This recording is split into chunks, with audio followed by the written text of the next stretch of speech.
नमस्कार दोस्तों, स्वागत है आपका अपने YouTube चैनल प्रतिमास यूनिक डायरी में।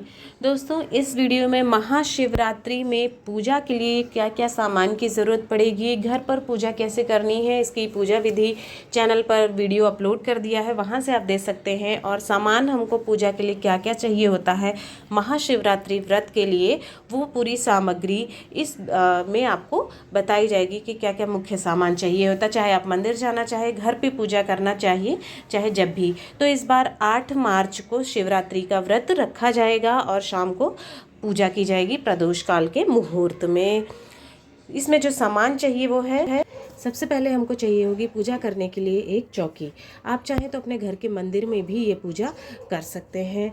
चौकी लेने के बाद उस पर बिछाने के लिए एक पीला या लाल कपड़ा, जो भी आपको पास हो वो कपड़ा आप ले लीजिए इसको बिछाने के लिए।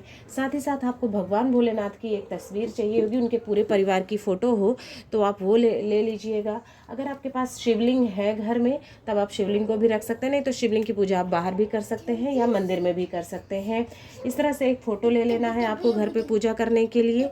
अगली चीज़ जो चाहिए वो है आपको गणेश भगवान को भी आपको लेना है, क्योंकि इनको भी आपको स्थापित करना होता है। तो आपको एक गणेश भगवान को भी ले लेना है। साथ ही साथ एक आपको जो किताब आती है शिवरात्रि व्रत कथा की, वो भी आपको लेना है। मेरे पास ये है, इसमें सभी कथाएं हैं, जैसे कि 16 सोमवार, प्रदोष व्रत कथा, शिवरात्रि, सभी कथा इसमें है। तो पढ़ने के लिए कथा आपको ये भी चाहिए होता है। ये रख लिया आपने। ये तो हो गई जो मुख्य चीज़ें जिनकी आपको पूजा करनी है। अब आते हैं पूजा की मुख्य सामग्री पर।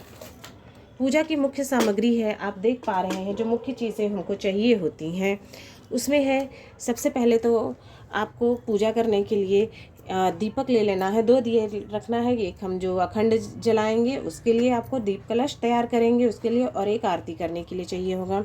घी रखना है, गंगा जल भी आपको लेना है इसके साथ ही साथ में।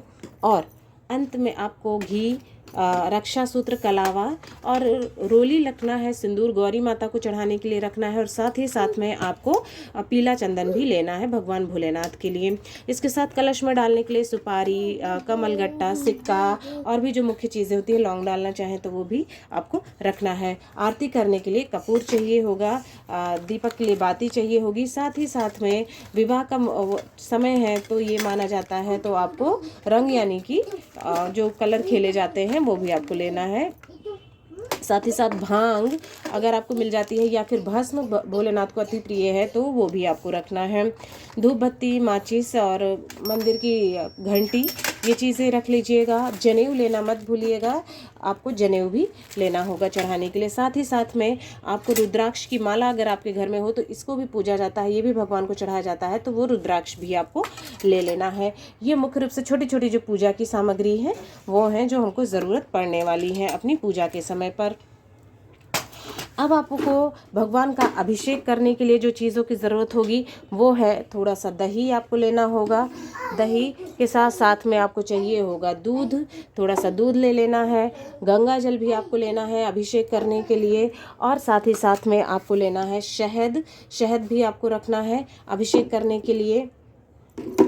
ये चीज़ें हैं जो मुख्य रूप से आपको चाहिए होंगी।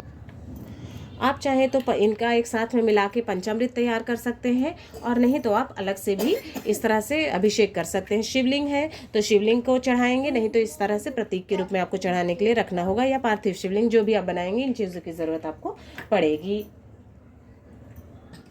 पूजा की सामग्री हो गई। अब आ जाते हैं फूल माला पर। सफ़ेद फूल भगवान भोलेनाथ के लिए आपको लेने होंगे जो उनको अति प्रिय होते हैं।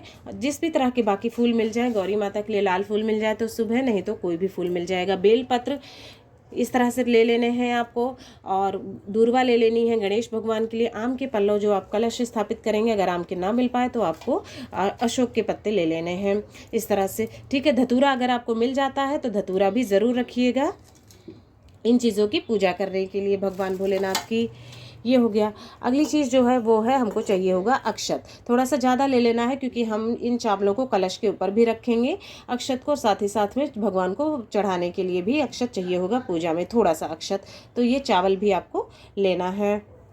इसके साथ साथ कलश बनाने के लिए एक लोटा ले लीजिएगा, पीतल या तांबा जिसका भी आप कलश बनाना चाहें वैसा एक लोटा ले लेना है आपको कलश स्थापना के लिए। अब आएंगे हम भोग प्रसाद पर। मौसमी फल आपको जो भी मिल जाते हैं आसानी से वो रख लेने हैं, जो भी आसानी से, जैसे संतरा है, सेब है, केला है, अंगूर है। बेर मिले तो ज़रूर रखिएगा, मुझे अभी नहीं मिल पाया है, शिवरात्रि के टाइम पे हमारी तरफ आता है इसलिए मैं पूजा में नहीं दिखा पा रही हूँ आपको, लेकिन अगर बेर मिले तो बेर ज़रूर रखिएगा अपनी पूजा में। बाकी जो भी मौसमी फल आपको आसानी से मिल जाए वो रख लेना है। गणेश भगवान के लिए लड्डू या मोदक जो आपको मिलता है भोग के लिए वो रखना है गणेश भगवान के लिए। और गौरी माता के लिए आप हलवा अगर बना सकें तो हलवा भोग के रूप में, या मालपुए बनाना चाहें तो मालपुए बना सकते हैं। जो भी मैंने हलवा तैयार किया है गौरी माता को भोग के लिए, क्योंकि विवाह का है तो सबके भोग के लिए वो होता है। और मुख्य रूप से फलाहारी व्रत ये होता है तो फलों का मेन इसमें माना जाता है तैयारी। ठीक है, इस तरह से भोग प्रसाद हो गए। अगली चीज़ जो होती है, क्योंकि विवाह का समय होता है गौरी माता का और भगवान भोलेनाथ का, तो सुहाग की सामग्री इस व्रत में ज़रूर चढ़ानी चाहिए। भले ही आप 5 सुहाग की सामग्री चढ़ाएं, केवल ज़्यादा ना चढ़ाएं। तो मुख्य रूप से जो होती हैं आपको पता ही है, चूड़ियाँ शुभ का सूचक होती हैं, तो चूड़ियाँ ले लीजिए, बिंदी ले लेनी है आपको, साथ ही मेहंदी लेनी है और सिंदूर लेना है, महावर मिल जाए तो ले लीजिएगा।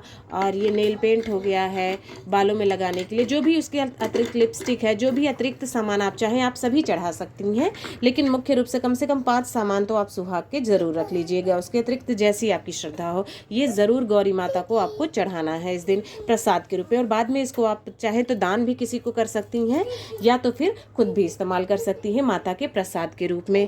तो दोस्तों ये मुख्य सामग्री है जिसकी हमको ज़रूरत पड़नी है।